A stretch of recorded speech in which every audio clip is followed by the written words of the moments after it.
name is Belatanko. 30 years old, and my life feels like a punishment I never deserved.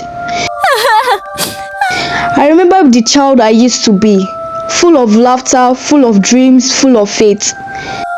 I thought the world was a place where prayers were answered. But at 25, all of that was stolen from me in a single night. I was walking home, a normal evening, when I felt the shadow behind me. I still hear his breath in my ear, his hands pinning me down. That night, I lost my dignity. And weeks later, I found out I was pregnant. I didn't keep it. Not because I didn't want a child, but because every kick in my belly would remind me of his face. I thought I was erasing the pain, but the doctors told me I erased my future. My womb would never carry life again. I stopped praying. I stopped believing.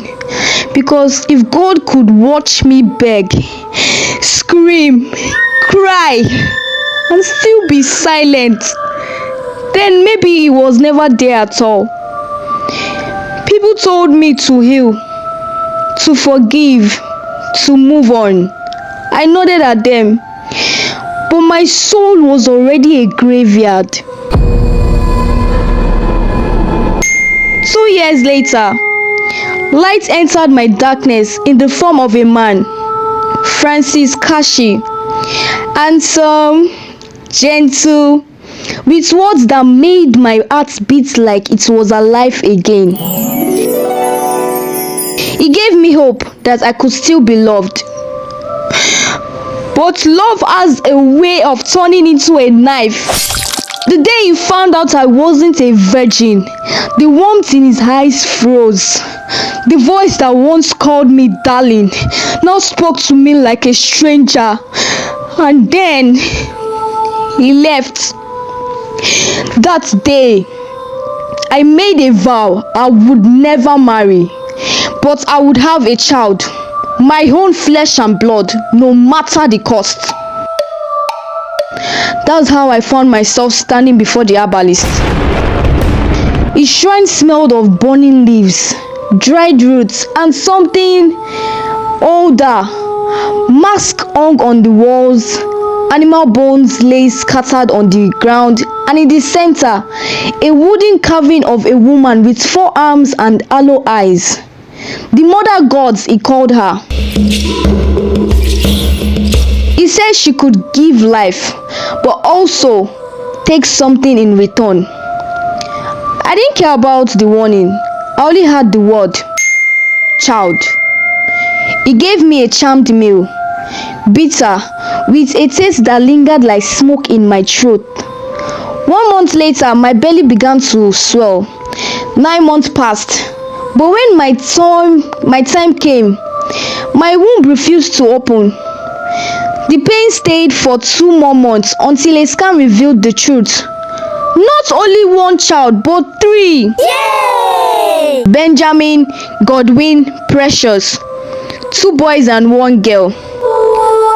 My tears fell like rain the day they were placed in my arms. I thought the darkness was finally over. For 2 years, my house was filled with laughter, little footsteps, and voices calling Mama. Mama! Ale nani? I was the happiest woman alive until the herbalist returned. He said the mother gods wanted Thanksgiving. I was ready to give goats, money, anything. But then I heard the words, the life for a life. She wanted a 2-year-old child, any child to keep my own alive. I couldn't sleep, I couldn't eat.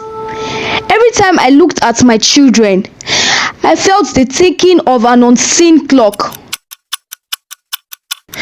Their laughter began to sound like a countdown.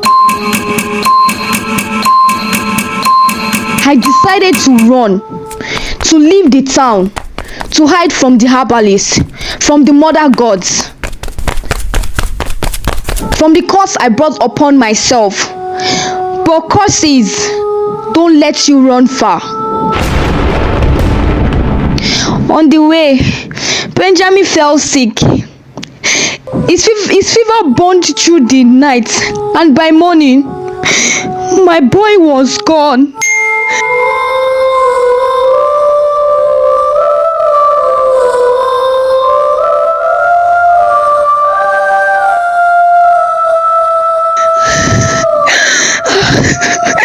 Now I hold Godwin and Precious close, afraid of every breath they take might be their last.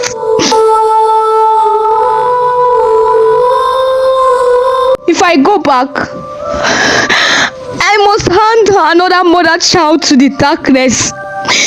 If I keep running, I may lose the rest of my heart. What have I done wrong?